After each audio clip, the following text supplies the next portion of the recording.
In a recent historic speech on the 7th of October during the swearing-in ceremony of his not-changed government, Rwandan President Paul Kagame finally announced clearly and ambiguously that the political space was full and fully occupied. Here are his words. But there is no space. There's no space, what do you mean? Political space? No. The political space is well and fully occupied by the people of this country.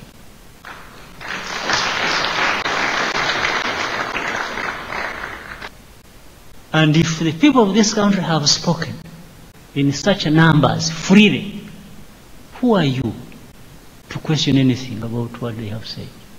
Where do you come from? From us? He was responding to the growing criticism coming from Western backers who, like many Rwandans, see no future in a monolithic Rwanda. The answer was that there is no room left for other people than the RPF and allies. Miss Victoire Ingabire is among those who dared claim the right to be part of that space. She knocked at the door when she flew back home from the Netherlands in January 2010. She hoped that the gatekeeper would understand that there is room left for non-RPF politicians. Instead, she was shown the way to jail, where the space is not yet full and fully occupied.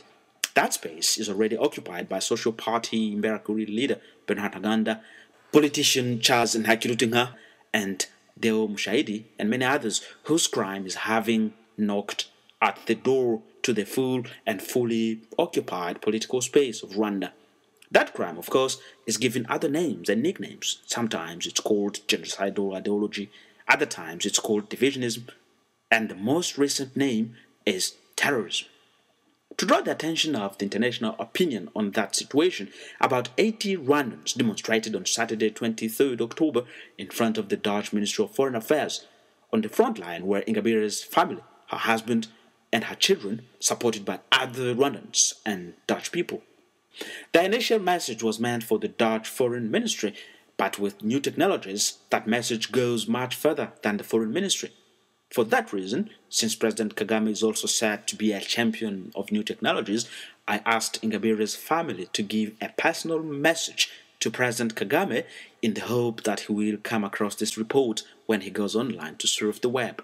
Si je pouvais voir monsieur ou parler à monsieur Kagame, je lui dirais tout simplement que faire de la politique dans son pays, dans notre pays le Rwanda, ce n'est pas être un opposant, ce n'est pas dire qu'on est ennemi. Victoire n'est pas allée pour être ennemi de Kagame. Il faut qu'il comprenne que c'est la façon de travailler pour son pays. Kagame devrait comprendre que la politique, c'est discuter, c'est... Si on voit les choses autrement que lui, ce n'est pas dire qu'on doit vraiment faire la guerre. Au contraire.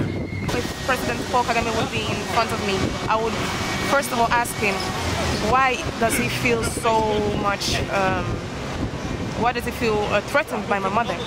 If he's a right person, my mom wants to do right by the citizens of Rwanda. She has no harm in mind. So why is he so much against her?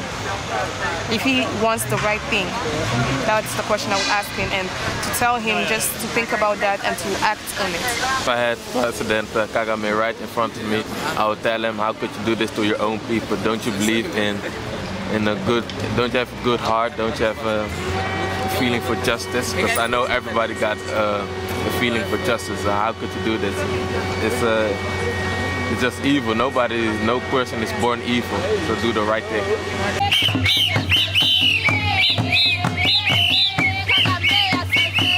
Let's try and understand possible scenarios for the coming months and years. There are at least 3 scenarios. First, one would say that Ingabire stands a very little chance to be acquitted by Rwandan courts, as 2 of the most serious crimes in post-genocide Rwanda hang on her head.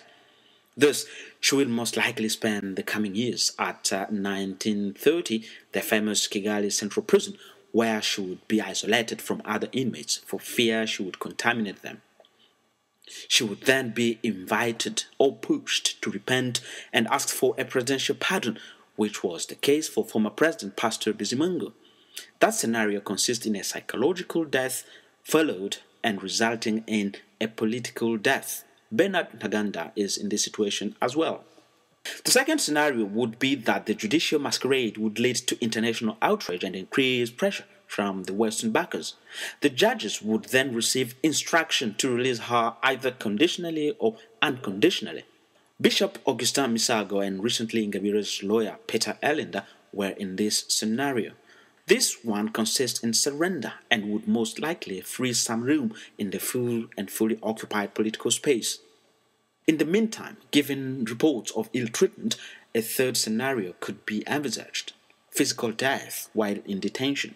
Anyway, Green Party's Vice President Gwisereka was beheaded and nothing happened. The reasoning might go in the direction of a slow, seemingly natural but assisted death. Les dernières nouvelles que j'ai, c'est qu'elle est dans des conditions terribles, très difficiles. Elle mange difficilement, elle dort sur le sol nu.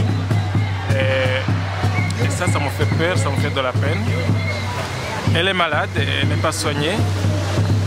J'ai appris qu'elle avait une basse tension, une tension qui était estimée à 8,3, c'est très bas.